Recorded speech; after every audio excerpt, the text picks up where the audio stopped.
Il arrive parfois qu'en découvrant son thème natal pour la première fois, une question surgisse. Pourquoi certains signes astrologiques n'y apparaissent pas du tout? Est-ce une anomalie? Est-ce un oubli? Une absence de sens? Eh bien non, pas du tout. Ce phénomène en réalité est tout à fait normal, logique et même très fréquent.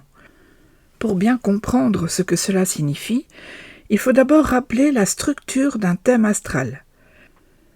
Nous l'avons déjà vu ici, un thème est une photographie du ciel au moment précis de votre naissance. Il représente la position des planètes dans les 12 signes du zodiaque et dans les 12 maisons astrologiques. Or, il n'y a que 10 planètes dites astrologiques traditionnellement analysées dans un thème. Le Soleil, la Lune, Mercure, Vénus, Mars, Jupiter, Saturne, Uranus, Neptune et Pluton. Ce sont elles qui occupent les signes. À ces planètes, on ajoute parfois le nœud nord, Chiron, ou d'autres points, mais cela ne comble jamais les 12 signes. Par conséquent, comme il n'y a qu'une dizaine de planètes pour 12 signes, il y aura nécessairement 2 signes, et parfois davantage, dans lesquels aucune planète ne figure. Cela ne signifie pas que ces signes n'ont aucune influence, leur énergie est toujours présente, mais d'une autre manière. L'une des premières façons dont un signe peut agir sans qu'aucune planète ne s'y trouve, c'est par le biais des maisons astrologiques. Chaque maison correspond à un champ d'expérience dans votre vie, et chaque maison commence donc par un signe. Ce signe, appelé le signe de la cuspide, imprègne donc la maison de ses qualités. Un thème peut comporter un signe non occupé par une planète, mais qui gouverne une maison importante, voire plusieurs. Dans ce cas, il continue de jouer un rôle essentiel. Autre possibilité, les aspects.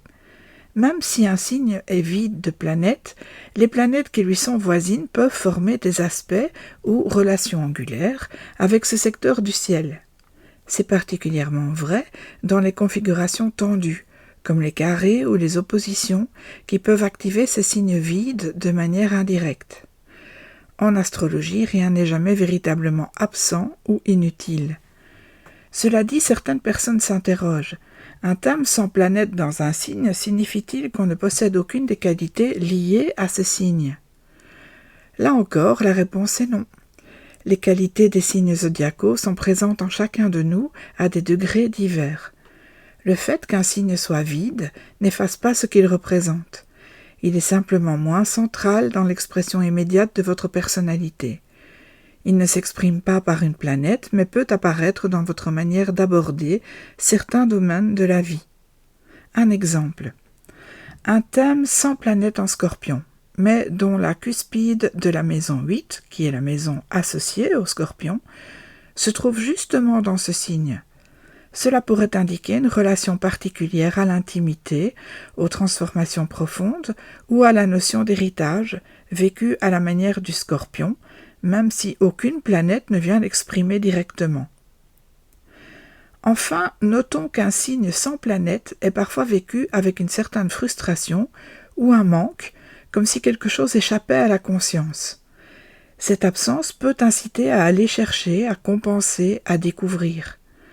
Cela pousse parfois à des prises de conscience subtiles. Le vide apparent peut devenir un espace de recherche et de développement personnel.